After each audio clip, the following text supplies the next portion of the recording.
আসসালামু আলাইকুম, কেমন আছেন সবাই? আজকে কিছু মার্কেটিং স্ট্র্যাটেজি, মার্কেটিং টিপস নিয়ে কথা বলবো। আজকাল যেহেতু অনলাইনে অনেক বেশি সেল হচ্ছে এবং মানুষকে খুব সহজে রিচ করা যাচ্ছে, তো প্রচুর মার্কেটিং কল এসে থাকে। আহ, আপনাদের সবার মতো আমিও রিসিভ করি। এখানে আমার কিছু অবজারভেশন আছে। প্রায় দেখতে পাই যে মার্কেটিং এক্সিকিউটিভ কল করছেন, উনি রিসেপশনিস্টের মাধ্যমে ক্লায়েন্টকে আগে ধরছেন, ক্লায়েন্টকে অপেক্ষায় রেখে বা ফোনে হোল্ড অবস্থায় রেখে মার্কেটিং এক্সিকিউটিভকে ফোনটা পাস করছে। তখন ক্লায়েন্টকে ধৈর্য সহকারে অপেক্ষায় থাকতে হবে। না, এটা করবেন, এটা মোটেই শোভন নয়। প্রয়োজন আপনার, আপনি মার্কেটিং এর জন্য কল করেছেন, আপনি কাস্টমারকে অপেক্ষায় রাখতে পারেন। এবং অনেক সময় দেখা যায় যে এক্সিকিউটিভের কাছে রিসেপশনিস্ট কলটা ট্রান্সফার করে দিয়েছেন, রিং বেজে যাচ্ছে, উনি ধরছেন না। শুরুতেই আপনি ডিসঅ্যাডভান্টেজেস অবস্থায় চলে যাচ্ছেন, এটা কখনোই করবেন না। এবং এটা স্বাভাবিক সৌজন্য বোধের বাইরে। অবশ্যই সরাসরি ক্লায়েন্টকে মার্কেটিং এক্সিকিউটিভ নিজেই ফোন করবেন, কোনো মাধ্যমে নয়। এবং তার জন্য যে ব্যবস্থা নেওয়া দরকার সেটা অবশ্যই নিয়ে থাকবে।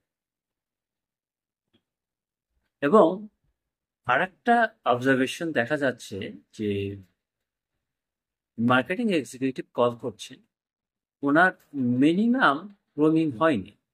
এক্ষেত্রে কোম্পানি ওনার বা মার্কেটিং ম্যানেজার বা মার্কেটিং এর যে সিনিয়র যিনি আছেন তার দৃষ্টি আকর্ষণ করছি, অবশ্যই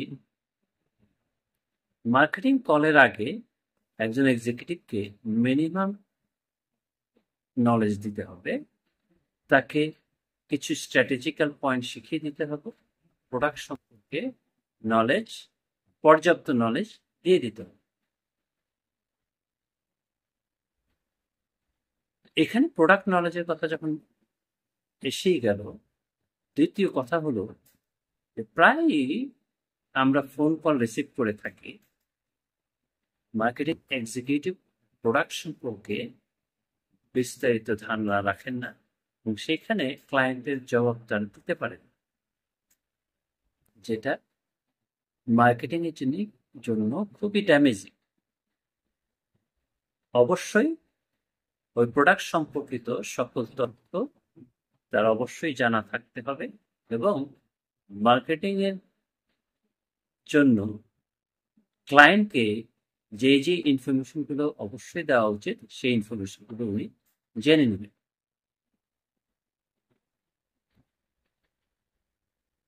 তৃতীয়ত আমার কাছে যেটা মনে হয়েছে যে সময় জ্ঞান। প্রায় কল রিসিভ করে থাকি আমরা খুব অড টাইমে, যেমন নামাজের সময়, খাওয়ার সময়। তো যেহেতু এটা একটা মুসলিম প্রধান দেশ, ধরেই নিতে হবে যে আপনার ক্লায়েন্টে নামাজ পড়ে বা মসজিদে আছে। সেই ক্ষেত্রে আপনি সচেতনভাবে 12:30 থেকে 2টা বা 2:30 পর্যন্ত এই সময়টাকে অ্যাভয়েড করতে পারেন। এই সময় নামাজের প্রস্তুতি আছে, নামাজ আছে, দুপুরের লাঞ্চ আছে। এবং অনেক সময় দেখা গেল যে যদি মহিলাদের ফোন করে থাকেন, মহিলারা আবার নামাজের পরে, খাওয়া দাওয়ার পরে একটু কারো কারো পাওয়ার ন্যাপ নেওয়ার অভ্যাস থাকতে পারে। সুতরাং এমন সময় ফোন করা উচিত না, যাতে করে ক্লায়েন্টের বিরক্তি উৎপাদন হয় বা ক্লায়েন্টের পরিবেশের স্বাচ্ছন্দ্যটা কেটে যায় বা বিব্রতকর অবস্থা তৈরি হয়। তো এটা মার্কেটিং এর জন্য কোনো ধরনের ইতিবাচক ফল তো নিয়েই আসবে না, বরঞ্চ এটা নেতিবাচক প্রভাব পড়বে প্রোডাক্টে। তৃতীয়ত,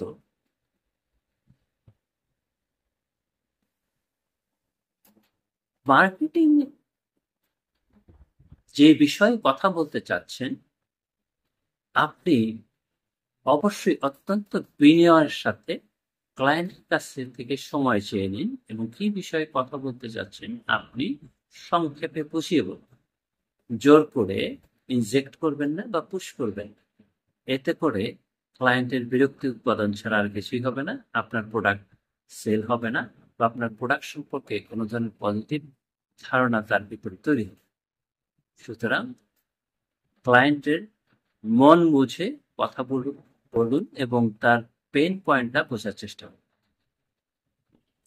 এবং সবচেয়ে বড় কথা, ক্লায়েন্টের সাথে যখন কথা বলবেন তখন শিষ্টাচার মেনে কথা বলবেন। প্রায় আমরা প্রচুর বল পেয়ে থাকি যে তার মিনিমাম শিষ্টাচারটুকু তারা রক্ষা করে। এমনকি যখন জানতে পারেন যে ক্লায়েন্টের প্রোডাক্টটি দরকার নেই, তখন সাথে সাথে কলটি কেটে দিচ্ছে। এটা কখনোই করবেন না। এতে ক্লায়েন্ট অপমানিত বোধ করে। ক্লায়েন্টের যদি প্রোডাক্টটি এই মুহূর্তে দরকার বা প্রয়োজন না হয়ে থাকে, তাহলে সুন্দরভাবে তার কাছে ভবিষ্যতের জন্য আশাবাদ ব্যক্ত করুন বা তার পরিবারের অন্য কারো প্রয়োজন আছে কিনা বা তার পরিচিত অন্য কারো প্রয়োজন আছে কিনা বিনয়ের সাথে জিজ্ঞাসা করতে পারেন এবং তাকে বলতে পারেন যে আমার প্রোডাক্ট সম্পর্কে আপনি যদি আগ্রহ থাকে বা কেউ যদি আগ্রহ প্রকাশ করে থাকে দয়া করে জানাবেন। চতুর্থত আর একটা বিষয় আমি বলতে চাচ্ছি যে প্রোডাক্ট ডিস্ট্রিবিউশনের ব্যাপারে। আজকাল বিভিন্ন কুরিয়ার কোম্পানির মাধ্যমে আমরা প্রোডাক্ট রিসিভ করে থাকি, কিন্তু আমি জানি না এই কি ধরনের মেথোডোলজি বা স্ট্র্যাটেজি তারা ফলো করেন। বেশিরভাগ ক্ষেত্রে দেখা যায় যে মেসেঞ্জার বা কুরিয়ারটি যিনি নিয়ে এসেছেন উনি খুব অড টাইমে হাজির হয়েছে। হয়তো বাসায় কেউ নেই, কোনো একজন মহিলা হয়তো আছেন রান্নায় ব্যস্ত বা কৌশলে ব্যস্ত, বারবার বেল দিচ্ছেন, বারবার ফোনে কল দিচ্ছেন, দারোয়ান নাই গেটে, দারোয়ান গোসলে গিয়েছেন বা এইরকম অবস্থায় পাইন। অর্থাৎ এই যে এর আগে আমি যেটা বলেছি যে 12:30 থেকে 2টা, 2:30 বা 3টা পর্যন্ত এই সময়টা অ্যাভয়েড করুন এবং কাস্টমারের সুবিধাজনক অবস্থায় প্রোডাক্টটি পৌঁছে দিন। তাতে আপনারও সময় বাঁচবে, বারবার ক্লায়েন্টকে ফোন করে বিরক্ত করতে হবে না এবং আপনি সুন্দরভাবে প্রোডাক্টটি বুঝিয়ে দিয়ে এবং আপনি টাকাটা নিয়ে চলে যেতে পারবেন। তাতে করে কাস্টমাররা হ্যাপি হবে এবং আপনার সার্ভিসটাও ভালো হবে। তা আমি আশা করি আমার এই ছোট ছোট পয়েন্টগুলো আপনাদের কাজে লাগবে এবং মার্কেটিং ক্ষেত্রে অবশ্যই এই জিনিসগুলো খেয়াল রাখবেন। মার্কেটিং কখনো ক্ষণস্থায়ী কোনো বিষয় নয়, এটা দীর্ঘমেয়াদী একটি কার্যক্রম।